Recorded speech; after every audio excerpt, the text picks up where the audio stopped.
Bismillahirrahmanirrahim. Alhamdulillahirabbil alamin wassalatu wassalamu ala asyrafil anbiya'i wal mursalin nabiyina Muhammad wa ala alihi wa sahbihi ajma'in. Amma ba'd. Assalamualaikum warahmatullahi wabarakatuh. Alhamdulillah, malam hari ini kita kembali melanjutkan kajian kitab Zadul Mustaqni'. Insyaallah program kita untuk kitab ini hanya sampai pada kitabul haji atau kitabul manasik. Nah, setelah kitabul manasik, setelahnya itu tidak masuk dalam program kajian kita. Adapun selanjutnya insyaallah kita akan beralih ke kitab fikih yang lebih yang lebih ringkas, yang lebih pendek, sehingga tidak menimbulkan kebosanan dengan lamanya kajian satu kitab. Insyaallah nanti kita setelah ini akan berpindah ke salah satu kitab mungkin dari mazhab Syafi'i. Kita akan pilih yang paling ringkas insyaallah taala. Baik. Kita lanjutkan masalah kita kemarin, yaitu masalah adab ketika masuk Masjidil Haram atau masuk Makkah, dan tawaf, dan adab ketika tawaf. Baik. Qala al-muallif rahimahullah ta'ala, wa man taraka syai'an min at-tawaf aw lam yanwihi aw nusukahu aw tafa ala ash-shardarwan aw jidaril hijr aw uryanan aw najisun lam yasih. Di sini ada beberapa masalah yang terkait dengan syarat sahnya tawaf. Maka muallif akan menyebutkan beberapa hal. Bila ini terjadi pada orang yang tawaf, maka tawafnya tidak sah. Yang pertama adalah wa man taraka syai'an minat tawaf. Dan barang siapa yang meninggalkan sesuatu dari tawafnya. Artinya apa? Dia tawafnya tidak sampai sempurna 7 putaran. Dia tawafnya tidak sampai sempurna 7 putaran. Misal dia tawaf 6,5 putaran, atau dia tawaf 6 putaran lebih 3/4-nya misalnya, maka itu tidak sah. Kenapa? Karena Rasulullah Sallallahu Alaihi Wasallam mencontohkan tawaf itu berapa kali? 7 kali putaran. 7 kali putaran. Baik. Masalah ketika terjadi keraguan bagaimana? Misal orang ragu-ragu apakah dia sudah 7 putaran atau baru 6 putaran misalnya. Apa yang dia lakukan? Ketika tidak terjadi keraguan, maka kita lihat, kita tanya. Dia itu ragunya setelah selesai tawaf atau masih dalam tawaf? Ketika ragunya itu setelah selesai tawaf, dia sudah selesai tawaf, ya, kemudian mungkin sudah habis sholat 2 rakaat, kemudian dia ragu, tadi saya itu 6 apa 7 ya tawafnya. Nah, kalau terjadinya setelah selesai dari tawaf, maka keraguannya itu tidak perlu perhatikan, diabaikan saja. Ya, abaikan saja. Ini kaidah ya, kaidah pokoknya. Orang ibadah sudah selesai, kemudian ada ragu-ragu, maka abaikan keraguan itu. Misal, orang sholat, sudah selesai sholat, sudah keluar masjid. kemudian dia ragu-ragu, saya tadi sholatnya 3 rakaat apa 4 rakaat, dia abaikan itu. Paham tuh? Kenapa? Orang kalau mengikuti keraguan yang semacam ini, nanti akan timbul was-was dalam dirinya. Sehingga nanti setiap kali dia selesai melaksanakan ibadah, dia akan ragu-ragu, dia ulangi lagi. Habis wudu, terus ragu-ragu, saya tadi sudah ngusap kepala apa belum. Akhirnya dia balik lagi, wudu lagi. Nah, saya tadi sudah basuh apa, sudah berkumur apa belum. Nah, kemudian dia balik lagi, wudu lagi. Nah, ini akan jadi apa? Akan timbul apa? Namanya was-was. Jadi semua ibadah, entah itu wudu, entah itu salat, termasuk di sini tawaf, ketika terjadi keraguan setelah kapan? Setelah selesainya ibadah itu, maka keraguan ini dinafikan, diabaikan. Baik. Yang kedua, apabila keraguannya terjadi masih dalam tawaf. Saya masih tawaf, kemudian ragu-ragu, saya ini udah dapat 7 apa 6 ya? Misalnya, gimana? Ini kita lakukan seperti yang kita lakukan dalam sholat. Gitu ya. Ketika kita nggak ngerti apakah sudah, kalau kita misalnya sholat ya, kita sholat ketika kita nggak ngerti nih, saya ini sholatnya sudah 3 rakaat apa 4 rakaat ya. Apa yang kita lakukan? Ambil yang pasti. Yang pasti yang mana? Yang lebih sedikit. Ya, yang pasti kalau orang ragu apakah saya itu 3 atau 4 dapatnya nih, berarti yang sudah pasti dia kerjakan yang mana? 3. Yang belum pasti dia kerjakan yang mana? Keempat. Nah, maka tinggalkan yang ragu itu, ditinggalkan. Ambil yang pasti. Yang mana itu? 3 rakaat. Berarti dia tambah 1 rakaat. Begitu juga dalam tawaf. Orang tawaf belum selesai. Dia ragu.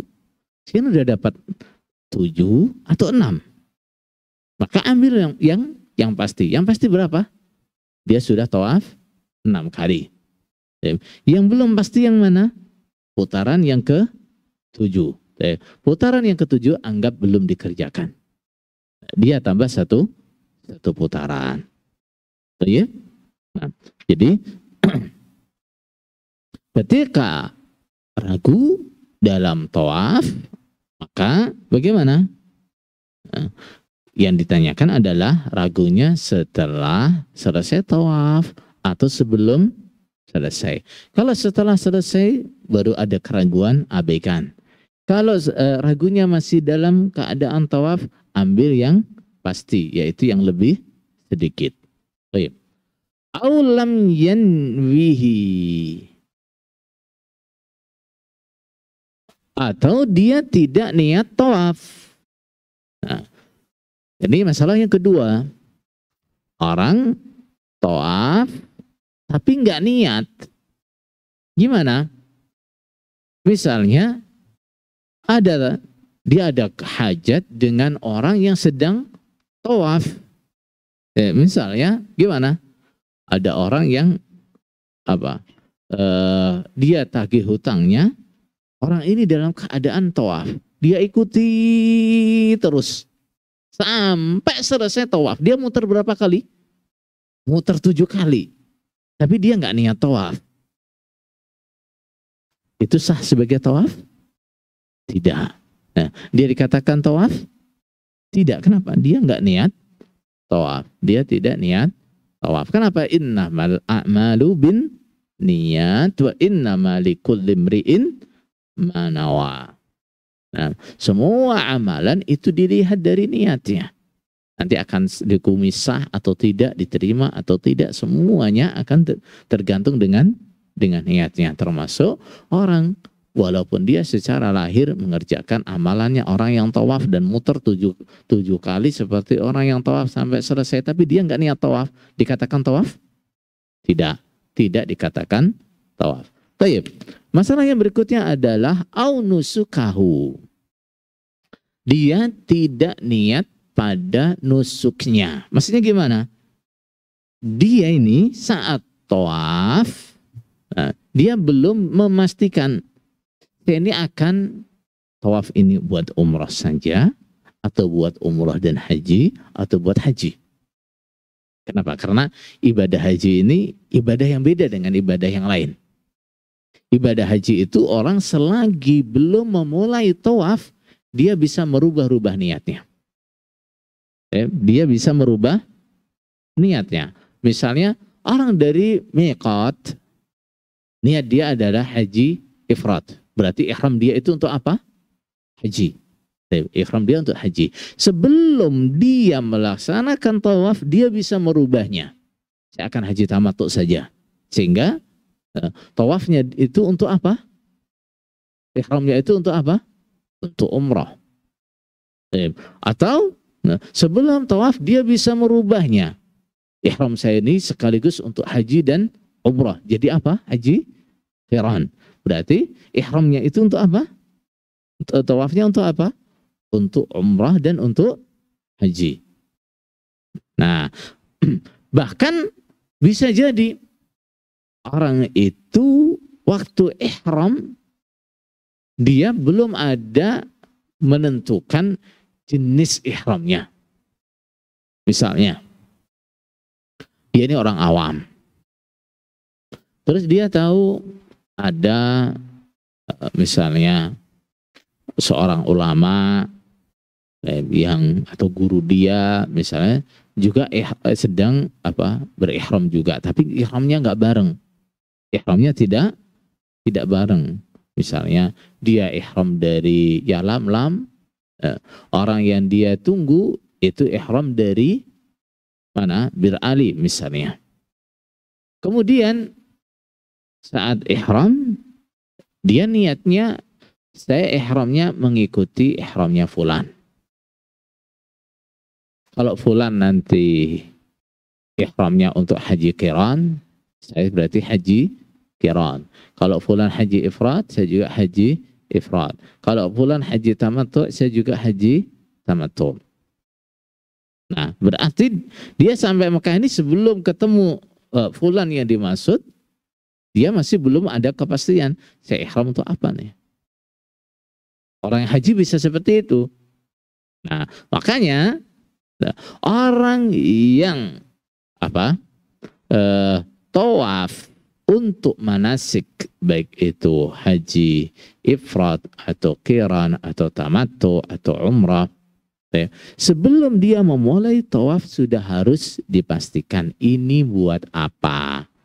Ya, ini buat apa? Buat umrah atau buat haji. Gitu ya. Atau ini hanya tawaf qudum misalnya. Harus sudah ada dipastikan begitu.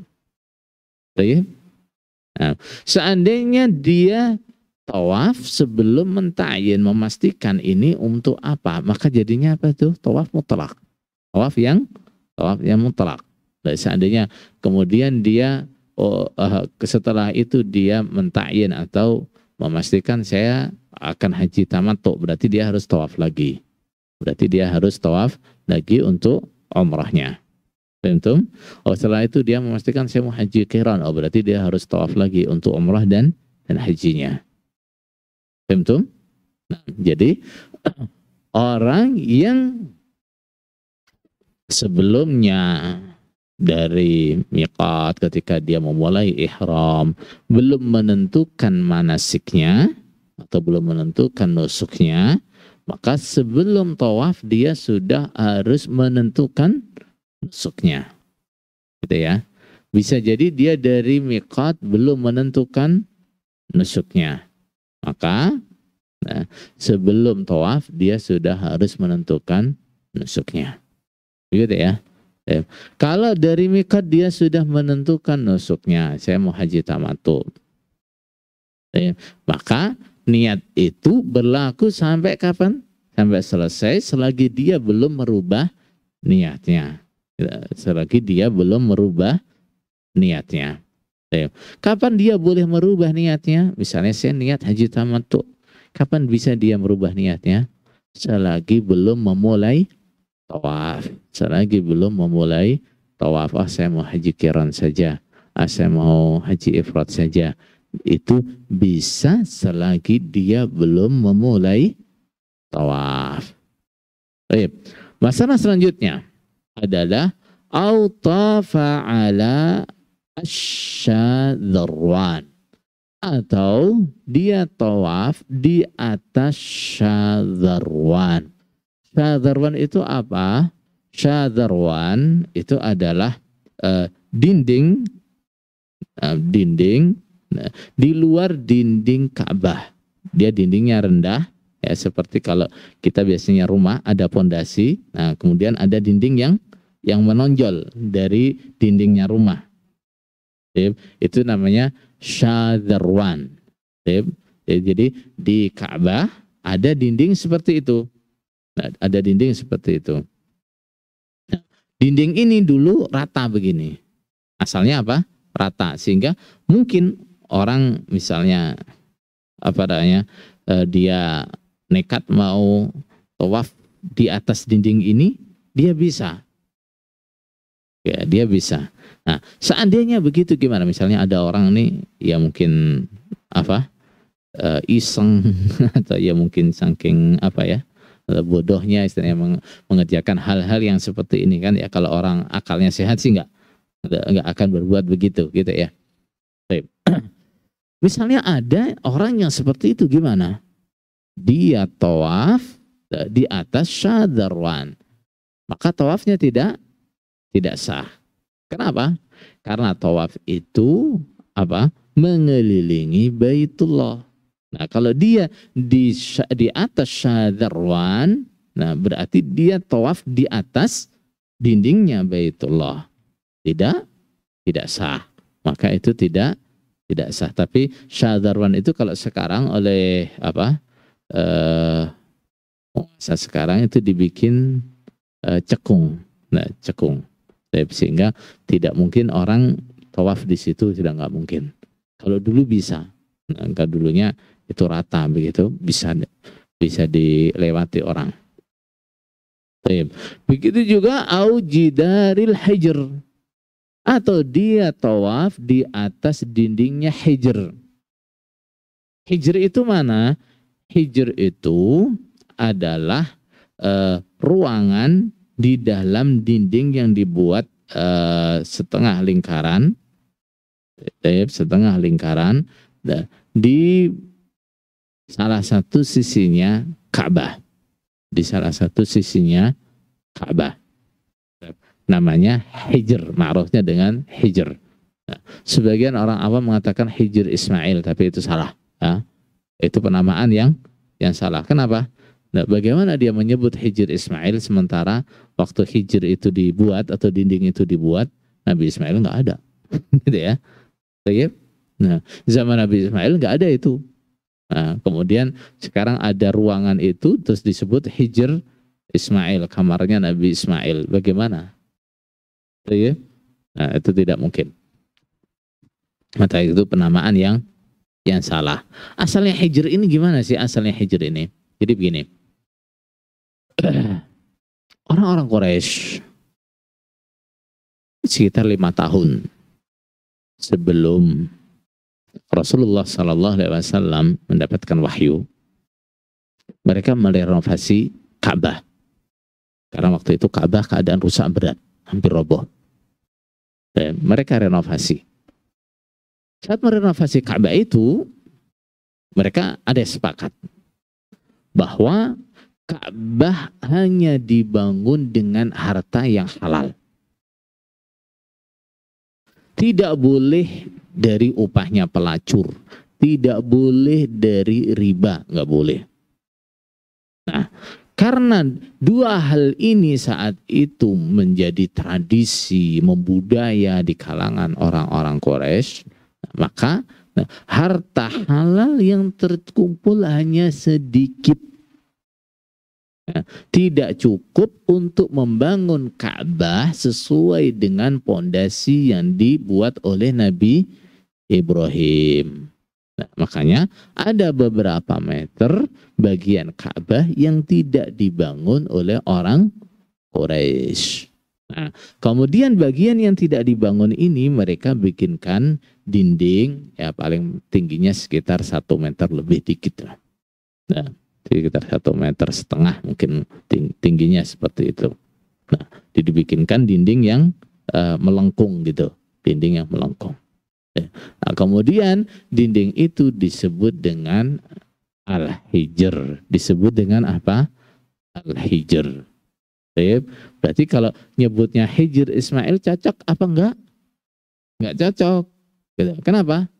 Zaman Nabi Ismail enggak ada itu. Ya, itu dibangun atau dibuat setelah zaman Nabi Ismail. Nah, jauh setelah zaman Nabi Ismail. Terus gimana orang bilang ini kamarnya Nabi Ismail? Nah, salah. Baik. Atau orang tawaf, gimana ya yang dimaksud ini? Orang tawaf dia berjalan di atas dindingnya hijr ini. Itu juga tidak sah. Kenapa? Karena dia berjalan di atas dindingnya Ka'bah. Begitu. Nah, kalau di atas dindingnya hijr tidak sah. Bagaimana kalau dia tawaf di dalam dindingnya hijr? Gimana?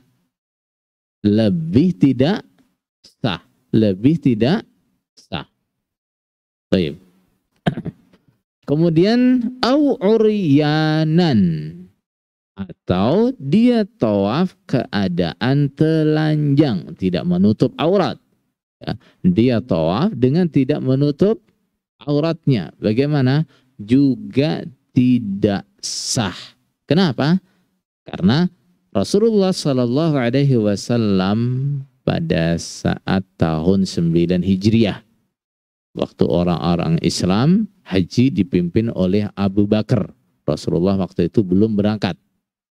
Ya, karena di Madinah sedang banyak tamu yang berdatangan menyatakan Islam, maka Rasulullah tidak berangkat haji waktu itu. Nah, waktu itu Rasulullah Sallallahu Alaihi Wasallam lewat sahabat Ali bin Abi Thalib memberikan pengumuman bahwa mulai tahun besok orang-orang musyrik tidak boleh lagi masuk Makkah. Orang-orang yang biasa tawaf dengan telanjang tidak lagi boleh tawaf di Ka'bah, di Baitullah, nggak boleh. Nah, itu pengumuman yang disampaikan oleh Rasulullah Sallallahu Alaihi Wasallam saat itu. Nah, berarti dengan begitu, kalau masih ada orang yang tawaf dengan tidak menutup auratnya atau dengan telanjang, tawafnya sah apa tidak? Tidak sah. Gimana sih kok ceritanya ada orang yang tawaf dengan telanjang itu gimana sih? Nah, ini adalah bid'ah yang dibuat oleh orang Quraisy. Ya, bid'ah yang dibuat oleh orang Quraisy. Orang Quraisy di zaman jahiliyah mereka adalah suku yang paling terpandang dan dijadikan panutan oleh orang-orang Arab yang lain. Apapun yang mereka buat, peraturan apapun yang mereka buat itu oleh orang-orang Arab lain dianggap itu sebagai agama. Mereka ikuti. Nah, termasuk bid'ah yang dibuat oleh orang Quraisy dalam masalah haji adalah mereka membuat peraturan bahwa orang yang datang untuk haji atau umrah mereka tidak boleh tawaf mengenakan pakaian yang dibawa dari rumahnya. Apa alasannya? Karena pakaian-pakaian yang dia bawa dari rumahnya itu adalah pakaian-pakaian yang sudah tidak suci lagi, pakaian-pakaian yang sudah berlumur dosa. Nah, makanya mereka kalau tawaf harus beli pakaian baru dari siapa? Dari orang Quraisy. Nah, bid'ahnya buat apa nih? Membuat bid'ah untuk apa nih? Untuk bisnis. Untuk bisnis. Baik. Jadi kalau tawaf harus beli pakaian yang disediakan oleh orang Quraisy. Yang nggak punya duit gimana? Nggak punya untuk beli? Ada solusi. Solusinya apa? Pinjam kepada orang Quraisy. Nah, kalau nggak ada yang minjami gimana? Tawaf dengan telanjang. Tawaf dengan telanjang. Nah, makanya sejak saat itu banyak orang-orang baik laki-laki ataupun perempuan tawaf dengan telanjang. Makanya Rasulullah Shallallahu Alaihi Wasallam kemudian memberikan pengumuman mulai tahun besok tidak boleh ada lagi orang yang tawaf dengan telanjang. Berarti kalau orang tawaf dengan telanjang, dia menyelisihi ajaran Rasulullah Sallallahu Alaihi Wasallam, menyelisihi ajaran Rasulullah Sallallahu Alaihi Wasallam dalam ibadah. Bagaimana hukumnya?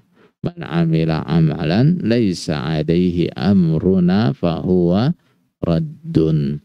Orang siapa yang mengerjakan amalan apa saja, itu puasa, itu salat, itu haji, itu umrah, tidak sesuai yang diajarkan Rasulullah Sallallahu Alaihi Wasallam, maka itu ditolak, tidak diterima. Au najisun, atau salat dalam keadaan najis. Maksudnya apa? Badannya atau pakaiannya terkena najis. Bukan orangnya yang najis, kan apa? Nggak ada orang yang najis, itu nggak ada, ya. Tidak ada orang yang najis, itu nggak ada. Anak Adam atau manusia itu badannya suci, baik waktu hidupnya maupun setelah dia mati, badannya suci. Adapun dikatakan orang ini najis, itu maksudnya apa? Dia terkena najis. Maksudnya apa? Dia terkena najis. Badannya kena najis.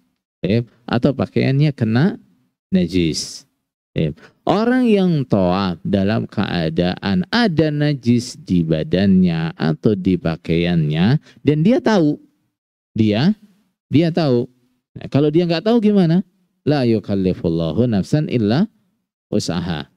Ada najis di badannya, ada najis di pakaiannya, dan dia tahu itu, kemudian dia tawaf dalam keadaan seperti itu, maka tawafnya tidak sah. Kenapa? Karena Rasulullah Sallallahu Alaihi Wasallam bersabda, at-tawafu bil baiti salatun. Tawaf di Baitullah itu seperti salat. Boleh enggak orang salat dalam keadaan najis? Tidak boleh. Nah, illa annallaha abaha fihil kalam. Hanya saja Allah membolehkan berbicara dalam keadaan tawaf, ketika tawaf. Hanya itu bedanya. Beda antara tawaf dan salat adalah apa? Boleh bicara saat tawaf. Berarti hukum-hukum yang lain masih sama, termasuk tidak boleh tawaf dalam keadaan najis, sebagaimana tidak boleh salat dalam keadaan najis. Begitu juga ketika Ibu Aisyah radhiyallahu anha datang ke Makkah, datang ke Makkah dalam keadaan haid, Rasulullah Sallallahu Alaihi Wasallam mengatakan, gimana? Kerjakan semua yang dikerjakan oleh orang-orang yang haji kecuali tawaf. Kecuali tawaf. Ini juga menunjukkan bahwa orang yang ada najis di badannya, dia tidak bisa tawaf. Atau kalau tawaf dalam keadaan badannya najis, itu tidak sah. Baik. Kemudian masalah yang berikutnya adalah setelah orang selesai salat, apa yang dia lakukan? Qala thumma yusalli rak'ataini. Kemudian dia salat 2 rakaat. Di mana? Khalfal maqam. Di belakang maqam. Maqam itu apa? Nah, orang kita bilang makom atau makam itu kuburan, ya. Makam itu kuburan. Tapi al-maqam dalam bahasa Arab artinya adalah tempat berdiri. Tempat apa? Tempat berdiri. Yang dimaksud di sini apa? Adalah batu. Batu yang dulu menjadi pijakan Nabi Ibrahim ketika membangun Ka'bah. Ketika membangun Ka'bah, dulu tingginya Ka'bah itu hanya se-alqamah, setinggi apa? Orang meraih begini. Enggak tinggi kayak sekarang, kan tinggi sekali. Ya, zaman Nabi Ibrahim membangun hanya segitu tingginya. Nah, ketika Nabi Ibrahim membangun, begitu dindingnya sudah mulai tinggi, maka dia meletakkan batu untuk apa? Untuk pijakannya. Nah, batu ini kemudian di dalam Islam dikatakan sebagai apa? Ayat. Fihi ayatun bayyinatun maqamu Ibrahim. Di Ka'bah itu ada ayat yang jelas, yaitu makam Nabi Ibrahim. Artinya tempat berdirinya Nabi Ibrahim ketika dia membangun Ka'bah. Diriwayatkan bahwa bekas kaki Nabi Ibrahim itu membekas di batu itu. Allahu a'lam. Dikatakan seperti itu. Terkait dengan posisi makam ini. Posisi makam ini dulunya menempel dengan dinding Ka'bah. Dulunya menempel dengan dinding Ka'bah.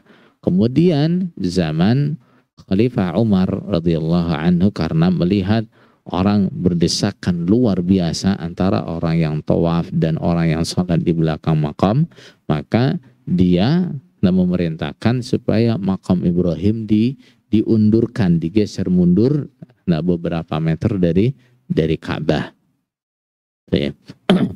Jadi setelah selesai tawaf, apa yang dilakukan? Salat 2 rakaat di belakang makam Ibrahim. Di belakang makam Ibrahim ini, ya, tidak harus persis di belakangnya, tidak. Ya. Nah, yang penting di belakangnya, gitu ya. Bisa di belakang agak samping, di belakang jauh, itu boleh. Hanya semakin dekat itu semakin baik. Nah, semakin dekat itu semakin afdal, selagi tidak ada hal-hal yang menjadikan dia tidak bisa khusyuk salatnya atau mengganggu orang lain. Nah, kalau sekarang orang mau salat 2 rakaat persis di belakang makam Ibrahim, maka yang terjadi apa?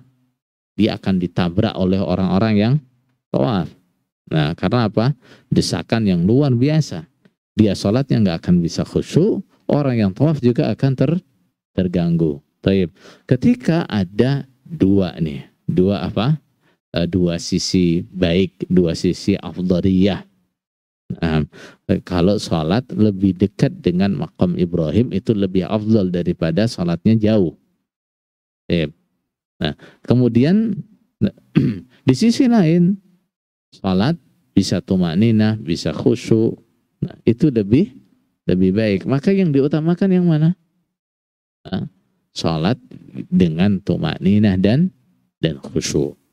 Nah, sehingga seandainya waktunya ramai, banyak berdesakan, salat agak ke belakang, menghindari desakannya orang yang tawaf, itu lebih utama. Tapi ketika keadaannya sepi, misalnya suatu saat keadaannya sepi, longgar, maka tawaf yang semakin dekat, salat semakin dekat dengan makam Ibrahim itu lebih afdal. Kemudian mu'allif rahimahullah ta'ala tidak menyebutkan apa yang dibaca dalam 2 rakaat itu. Dalam riwayat hadis lain disebutkan bahwa yang disunnahkan dibaca dalam 2 rakaat di belakang makam Ibrahim adalah rakaat pertama qul ya ayyuhal kafirun, rakaat kedua qul huwallahu ahad. Baik. Masalah, terkadang orang bahkan salat jauh di belakang makam Ibrahim pun sulit, terutama ketika musim haji. Ya, kadang-kadang sudah mundur jauh itu masih sulit. Gimana? Gimana hukumnya? Apakah boleh dia sholat di mana saja di dalam Masjidil Haram itu? Boleh, ya, tidak apa-apa. Nah, bahkan dalam riwayat sahabat Umar radhiyallahu an, karena dia termasuk orang yang tidak membolehkan sholat sunnah di waktu-waktu larangan, dia pernah tawaf sebelum matahari terbit, kemudian selesai sebelum matahari terbit. Nah, kemudian dia nggak sholat 2 rakaat di belakang makam Ibrahim. Dia sholat setelah dia keluar dari Makkah, dia baru sholat. Intinya adalah sholat 2 rakaat setelah tawaf itu disunnahkan di mana? Di belakang makam Ibrahim. Tapi bila seseorang itu kesulitan, ya, dia boleh sholat agak di sampingnya, di kanan kirinya, atau bahkan mungkin di bagian-bagian lain dari Masjidil Haram, atau bahkan keadaan mungkin lebih berat lagi atau lebih sulit lagi, dia bisa sholat juga di luar masjid. Nah, hukumnya 2 rakaat ini bagaimana sih? Apakah wajib atau sunnah? Jumhur ulama 2 rakaat setelah tawaf itu hukumnya sunnah. Sebagian ulama seperti dalam mazhab Maliki, 2 rakaat setelah tawaf itu hukumnya wajib. Hukumnya apa? Wajib. Nah, baik. Adzan kurang berapa menit?